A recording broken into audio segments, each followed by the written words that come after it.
The rain began without warning, light at first, then steady, tapping against the windows like quiet questions. The house stood still, holding years of memories in its walls. Emma Parker stood near the dining table, staring at an envelope she had taken out of an old drawer only minutes earlier. Her fingers trembled slightly as she held it, not because she was cold, but because the past had a way of waking up when she least expected it. She had not planned this evening to be different. It was supposed to be simple dinner, a short conversation, then silence again. Silence had become normal since Daniel's death. Silence filled the space where laughter once lived. Emma had learned how to move inside it carefully, like walking. Across thin ice, the envelope was pale yellow, worn at the edges. Inside was a letter she had written late one night months ago, when sleep refused to come. It was never meant for anyone else. It was meant to empty her chest, to give her heart a place to rest. She had written about Daniel, about the way love felt safe with him, and about the fear she carried after losing him. She had written about becoming a stepmother without knowing the rules, about trying to care without replacing, about standing in a house that once belonged to another. Woman's memory. Emma exhaled slowly and placed the envelope on the table, as if distance might weaken its power. She told herself she would put it back after dinner. She told herself it was foolish to bring it out at all. That was when Noah walked in. Noah Parker had grown taller over the years, his presence filling rooms in a quiet way, just like his father's once did. He was 22 now, finished with college, home for a short visit before starting a new job in Boston. He carried the weight of adulthood with uncertainty, still learning where he fit in the world. "Smells good," Noah said, setting his jacket down. Emma nodded, forcing a small smile. "It's almost ready." He glanced at the table, then noticed the envelope. His eyes lingered on it, not curious at first, just aware. He had always been observant. He noticed when Emma skipped meals, when she stared too long out the window, when her voice changed, when Daniel's name came up. "Everything okay?" Noah asked. Emma hesitated. Her first instinct was to say yes. She always said yes, but the word stayed stuck in her throat. The house felt too quiet, the rain too loud. Something in her was tired of carrying everything alone. "It's nothing important," she said softly. "Just something old." Noah didn't push, but he didn't look away either. He pulled out a chair and sat down, resting his arms on the table. "You look like it matters," said. The truth pressed against her chest. Emma had spent years being careful around Noah, afraid of crossing invisible lines. She was his stepmother, yes, but also a reminder of change, of loss, of a life that had moved forward when his mother could not. She never wanted to cause confusion or pain. But this letter wasn't about rules. It was about honesty. "I wrote it after your dad passed," Emma said quietly. "I never showed it to anyone." Noah's expression softened. "What is it?" She picked up the envelope again, feeling the weight of it. In that moment, she realized she trusted him more than she thought. Not because he was family by marriage, but because he was someone who listened. "It's just thoughts," she said. "Feelings I didn't know what to do with." She held it out, stopping halfway. Her hand hovered in the air. 1,000 worries rushed through her mind. What if it made things awkward? What if it opened wounds? What if it changed how he saw her? "You don't have to read it," she added quickly. "I don't even know why I brought it out." "No?" Looked at the envelope, then at her face. He saw fear there, not weakness. He reached out slowly and took it from her hand. "I won't read it if you don't want me to," he said. "But if you're offering, I'd like to understand you better." Emma's heart beat faster. She nodded once. They finished dinner. Quietly, but the silence felt different now. It wasn't empty. It was waiting. Afterward, Noah went to his room with the envelope. Emma stood in the kitchen, washing dishes that were already clean, her thoughts spinning. She wondered if she had made a mistake. She wondered if opening the past would only bring more pain. In his room, Noah sat on the edge of the bed, turning the envelope over in his hands. He recognized Emma's handwriting, immediately neat, careful, like everything she did. He hesitated before opening it, aware that he was being trusted with something fragile. Outside, the rain continued to fall. Noah unfolded the letter and began to read. And somewhere down the hallway, Emma leaned against the counter, eyes closed, unaware that the words she had written in the dark were about to change the quiet balance of their lives forever. Noah read the letter slowly, not because the words were difficult, but because they felt heavy. Each sentence carried emotion that had been carefully hidden for years. Emma did not try to sound strong in the letter. She sounded human. She wrote about meeting Daniel in a small cafe in Toronto, about how kindness had pulled her back into life after disappointment. She wrote about loving him deeply and losing him too soon. There was no anger in her words, only sadness and gratitude mixed together. As Noah continued reading, he felt his chest tighten. Emma wrote about becoming part of a family that already existed, about stepping into a house full of memories that were not hers. She described the quiet fear of being judged without words, of trying to care without crossing lines. She wrote about Noah too, but gently. She wrote that he reminded her of Daniel's patience, and that she hoped she had never made his life harder. One sentence stayed with him. She wrote that grief did not end. It only learned to sit beside love. Noah paused after reading that line. He had always believed grief was something to escape from, something to avoid. But reading Emma's words, he understood that grief could be carried with care instead of shame. When he finished the letter, he did not fold it right away. He sat, still listening to the rain outside his window, letting the meaning settle in. For the first time since his father's death, he saw Emma not as someone who filled a role, but as someone who had lost just as much as he had. In a different way, memories rose in his mind. Emma standing quietly at his college graduation, clapping. Softly, Emma asking if he had eaten. Emma leaving the porch light on when he came home late. He realized how often he had kept his distance, thinking it was respectful, when in truth it had been lonely for both of them. The next morning, Noah woke early. The house was quiet again, but it felt less heavy. He walked into the kitchen and started making coffee, something he rarely did at home. The smell filled the space slowly, warm and familiar. When Emma came in, she looked surprised to see him standing there, mug in hand. "Good morning," he said. Emma smiled, unsure. "And you didn't have to do that." "I wanted to," Noah replied. They sat at the table, the same place where the envelope had rested the night before. Noah placed the folded letter between them. "I read it," he said. "Every word." Emma's hands tightened around her mug. "I hope it didn't make things uncomfortable." "It didn't," he said quickly. "It made things honest." I looked at him, searching his face for signs of regret or distance. She found none. Instead, she saw understanding. "I never thought about how hard it was for you," Noah continued. I was so focused on my own loss, I didn't see yours." Emma swallowed, emotion rising in her throat. "I didn't want you to feel responsible for me," she said. "You had your own pain." "I know," Noah said. "But we could have shared it." They talked longer than they had in years. It's not about heavy things at first, but about small moments. About Daniel's habit of humming while cooking. About the road trips they used to take. Laughter slipped in between memories, soft but real. As the conversation deepened, Noah spoke about his own struggles. He admitted how lost he had felt after college, how watching his father fall ill had made him afraid of loving anyone too deeply. Emma listened carefully, never interrupting, never offering easy answers. "You don't have to rush your life," she said. "Your father didn't. He just lived it honestly." Noah nodded. He felt lighter, as if something unspoken had finally been released. The days that followed carried a new rhythm. They still respected each other's space, but the silence no longer felt sharp. They shared meals, short walks, and long talks that ended without awkward pauses. The house felt lived in again, not just occupied. Emma noticed changes in herself too. She slept better.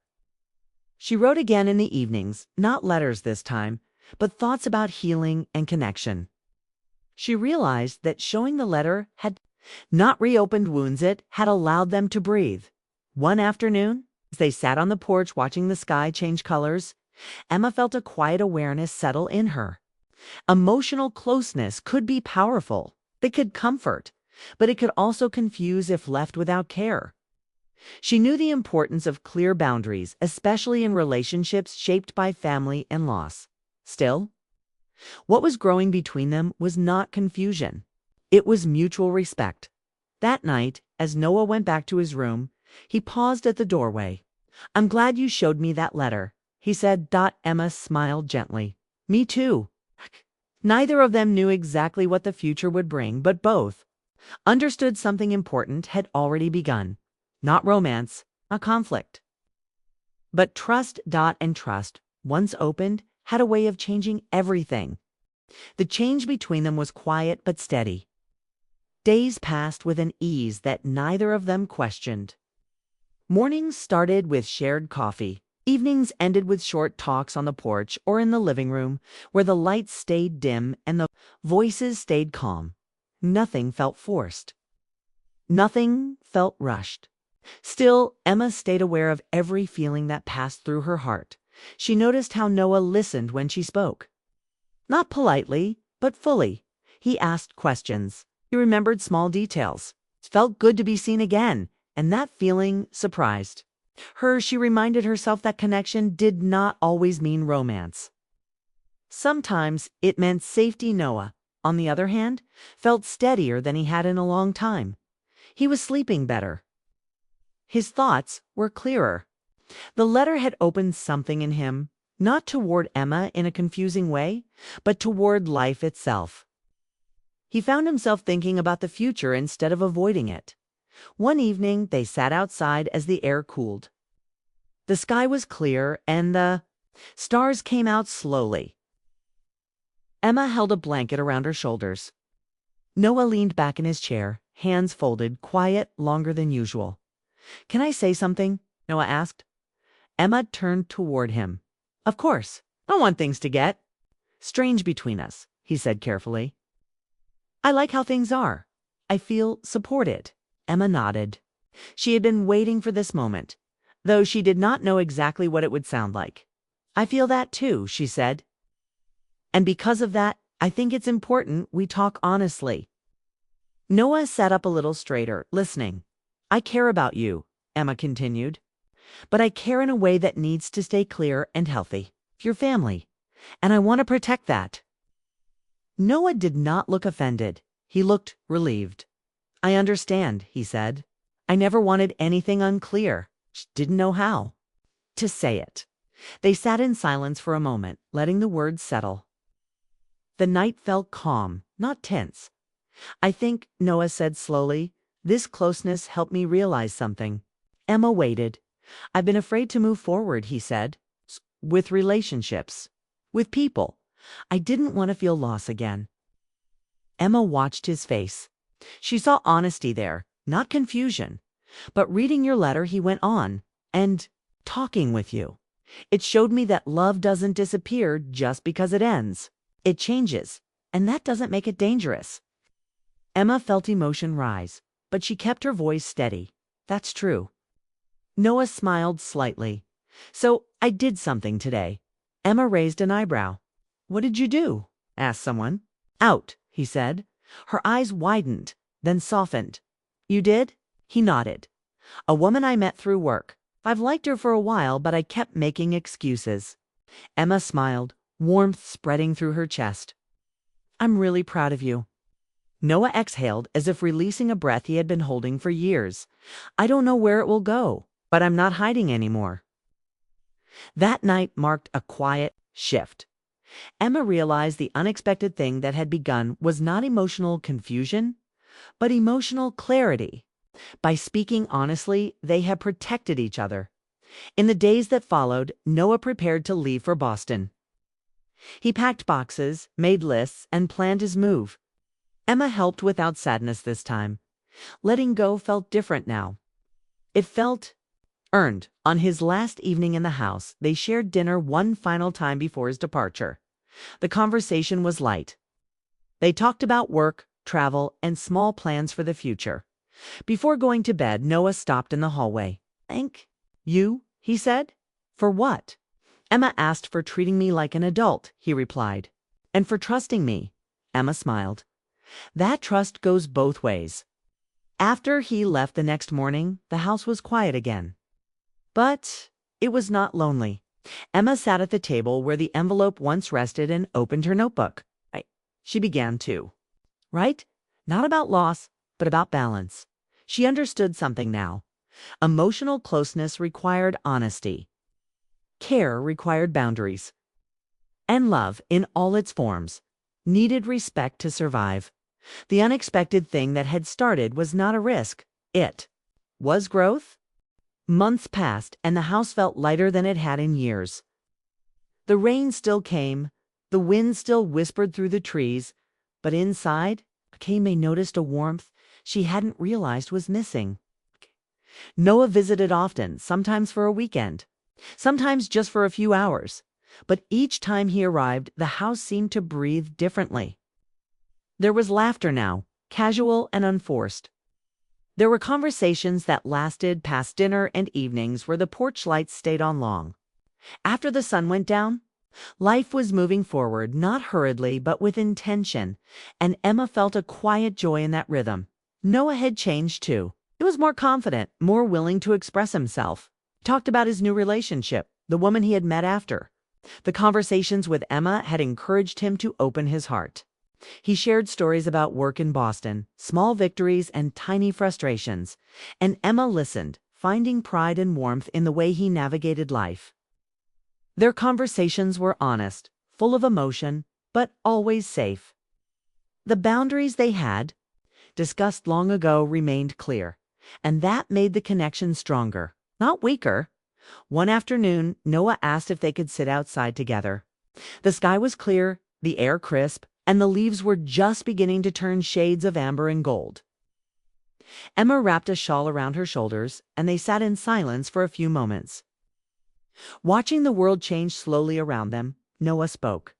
First, voice quiet. "Did you ever regret showing me that letter?" He asked. Emma thought for a moment, then shook her head. "No," she said. "It helped us understand each other. It helped me understand you, and you understand me. Matters more than anything else." Noah nodded, a gentle smile spreading across his face.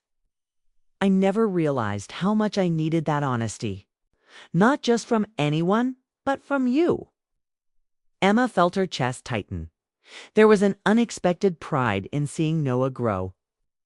He had faced fear and loss and was now embracing life again. It wasn't just the letter that mattered. It was the trust that had developed between them. The emotional closeness they had nurtured carefully and respectfully. They continued to sit in silence, letting the moment linger. Emma thought about the journey that had brought them here. The grief, the awkward conversations, the letter, the evenings of slow understanding. She realized that the unexpected thing that had started months ago wasn't confusion or emotional danger. It was connection, pure, steady, and strong. As the sun dipped lower in the sky, Noah turned toward her. "I think learned how to love again," he said softly. "Not just someone new, but people around me. Life itself. I think I learned that from you." Emma's eyes softened. "I learned too," she admitted, "that care doesn't have to mean pain. That love can exist in different forms, and it's not always romantic. Sometimes it's about trust and presence and patience." Noah smiled, leaning back in his chair. "I think that's why this works. We're both careful, but we're also honest. We don't need to force anything. And that makes everything we share stronger." Emma nodded, watching him. There was a quiet fulfillment in knowing that their bond had grown naturally. That emotional intimacy had been respected, and that both of them had emerged from the experience stronger. The house, once heavy with memories and silence, now held laughter, understanding, and light. Over the next few months, Noah's visits became part of the rhythm of life again. but now with purpose and clarity. He would come home, share stories, bring gifts or treats he thought Emma would like, and they would talk about life, love, and growth. Emma continued writing, filling notebooks with reflections and short stories inspired by the slow, steady healing they had shared. One afternoon, after a long walk in the nearby woods, Noah paused and looked at Emma. "You know, I think the letter was just the beginning," he said. Emma smiled, knowing exactly what he meant. "It gave us a way to start," she replied, "and now we continue, carefully, honestly." He laughed softly. "Carefully. That's the right word. Nothing rushed, nothing forced. Just living and learning together." And that was exactly what they did. They shared meals, stories, walks, and small moments of laughter. They never crossed the boundaries they had set, but their emotional connection grew stronger, richer. They understood each other in ways few people ever do. They learned how to listen without judgment, how to comfort without overstepping, and how to encourage growth without imposing expectations. The unexpected thing that had begun months ago was no longer uncertain. It had become a steady presence in both their lives. It was not a fleeting spark or forbidden attraction. It was the calm, grounding force of understanding, respect, and shared history. It was love of a different kind, platonic, familial, deep, and meaningful. One evening, as the house was quiet and the sky darkened, Noah turned to Emma once more. "I'm glad it started with a letter," he said. "It gave me a chance to see everything clearly, to appreciate everything I have now." Emma nodded, her heart full. "Sometimes the bravest thing isn't falling in love," she said softly. "It's learning how to love rightly, how to care without losing yourself, how to grow together without crossing lines." Noah reached over and gently touched her hand.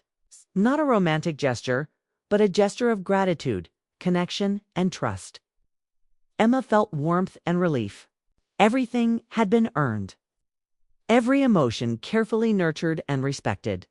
They stayed like that for a while, holding the calm together. Outside, the world continued, its rhythm, leaves rustled, wind whispered, night deepened, but inside, the house held a quiet glow. They had rebuilt their bond, learned to communicate honestly, and discovered that the unexpected could be beautiful, safe, and lasting. In that space, Emma realized that life, even after heartbreak and loss, could surprise in gentle ways. The connection they shared was not fleeting, it was enduring.